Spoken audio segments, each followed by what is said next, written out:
Hi, son. God, that's weird. Hi, son. Hey, son. It's dad. Well, at least 20-year-old dad. You haven't been born yet, and you are nowhere near, at the age of recording this, going to be existing anytime soon. But I wanted to start a documentation for you. I might not always be here. And I think with Grandpa, it's really hitting that I might not exist, or I might not be around to share and be with all the memories that you and I could have. In a moment, it could just disappear or not ever be the same.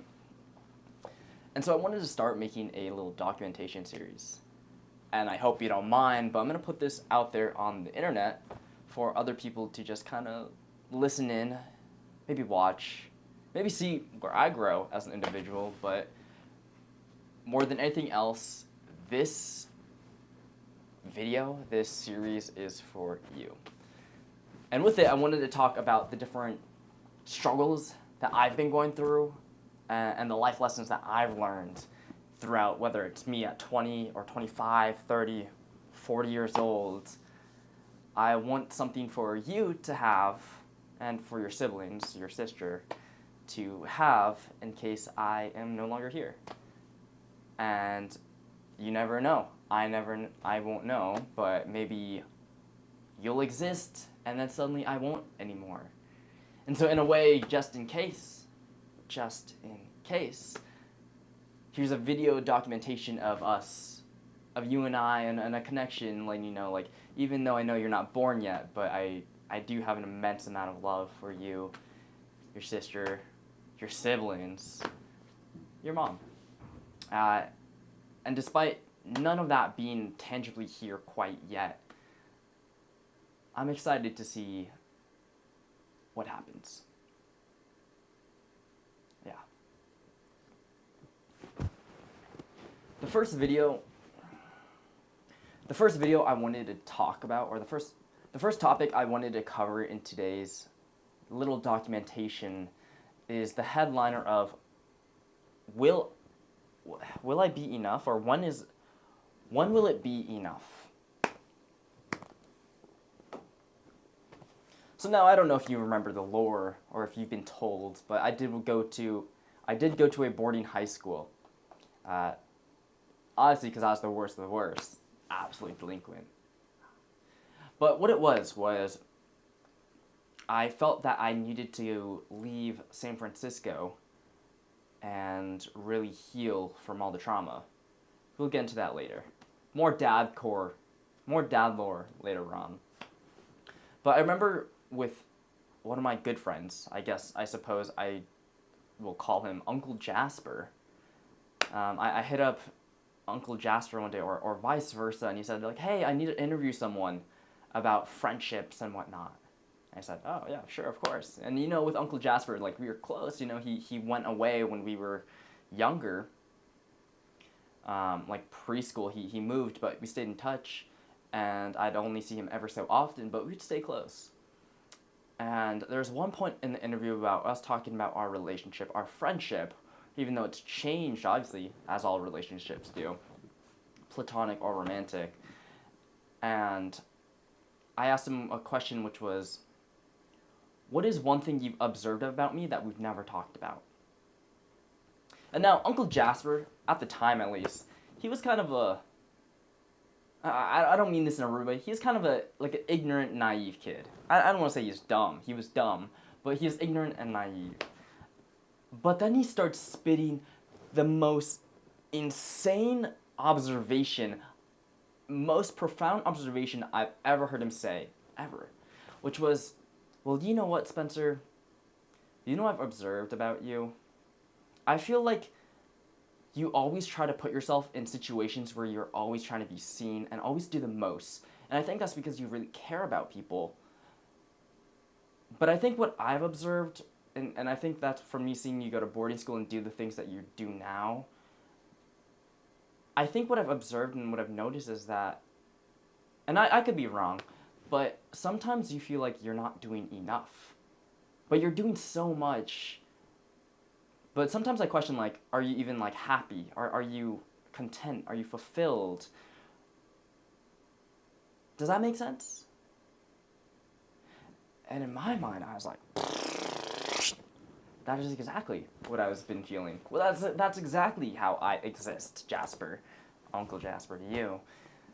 Yeah. I always do try to put myself in situations where I can succeed. There's a quote that I really do love, which is set yourself up. Set your future self up for success by doing things now. More tangibly, you can say, oh, well, do the load of laundry now, and then fold it right after it's done in the dryer. That way you don't have to come home to do the laundry or to fold the laundry. Just do it now. Same way with putting your jacket away. Put on the jacket right on the hanger when you get home, and then hang it up, rather than just throwing it on your bed for you to have to put it away later. And so I've been going on and about my whole life, my whole existence, the past few years. So now I'm, 20 years old now, and I guess more tangibly, the past 6-7 years now. I'm a sophomore in college now. Crazy, huh? So young now, huh? Probably won't ever see me this young, except in, I guess, all these videos and these photos of Daddy.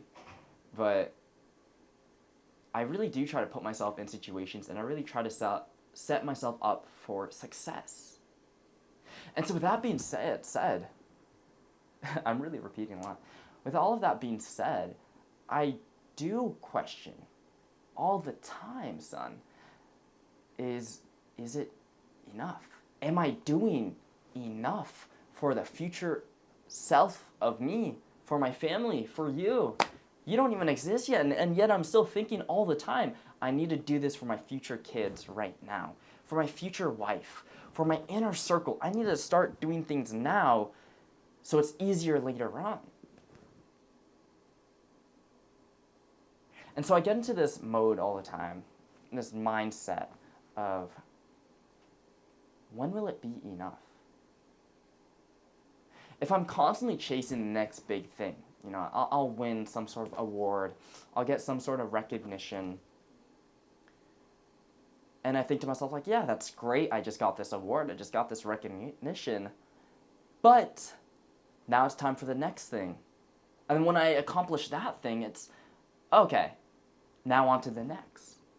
It's an ever-going cycle of this, then that, this, then that. It's never a, let me soak that in and be happy about that. I mean, sure, I'll be like, yeah, that's amazing, I just won this award. Fill in the blank, there's so many, right? But at the same time, I struggle between, is it enough? And I don't really have an answer for this, son. I think what I want to say for you in this message is that if you keep doing the work, if you keep putting your best foot forward and always trying to be better, do good for yourself and do good for others, the results will come in time. And now that will not be instant gratification, not like whatever social media app is being used and pushed right now, or eating, right?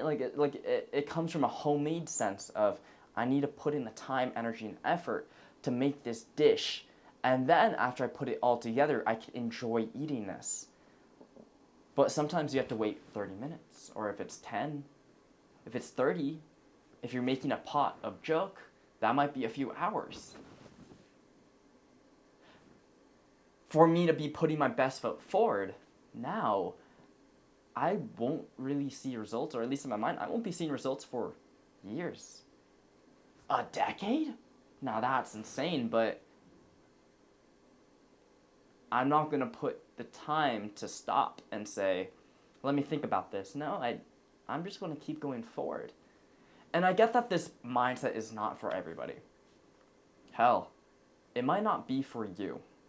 It might not be for your siblings. And more certainly, I can say your mom will probably not live the way I'm currently living, or the philosophies of life that I have about going about and doing things. I don't need a woman in my life to share that same mindset, but I need my woman to understand that, at least. More importantly, I want you to understand. I've been thinking about this notion of how I'm gonna fuck up as a dad, as an adult, of course.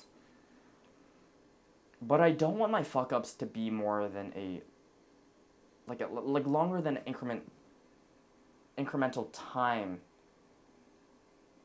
Let me word this better. I know I'm gonna fuck up, and there are gonna be times I'm gonna say the wrong thing, or I'm gonna make the wrong choice, and it might seem like I'm not being supportive or that I don't love you. I know it. I don't know what it is quite yet, but I know it's going to happen. I would rather have those fuck ups that I have be something I could fix almost immediately. I might say the wrong thing, or I might choose not to want to hang out with you, or play catch with you, or do whatever. And I feel that heartbreak in my soul now. But that's something I could say like, son, I'm sorry. That wasn't cool of me, and I want to be better. I don't want my fuck-ups to be, he hasn't been a good father for a year, or years, or months. There might be a time you might disagree with my parenting styles, of course. Might be like a week, maybe a month. But I don't want it to ever be that you have disdain for me, that I wasn't being the best father that I can for periods on end. I'm very strong about my mission and purpose in life, to change the world one conversation at a time, to make it more harmonious. And before I put you first, I'm going to say, as of right now, I'm going to put my mission and purpose first before I'm going to put you on. And you will always be top in my heart, of course. But at the end of the day, I know I have a greater purpose, and I need to serve that. My purpose is to serve others and to help others. Help people find clarity in times of need, or to just give a listening ear.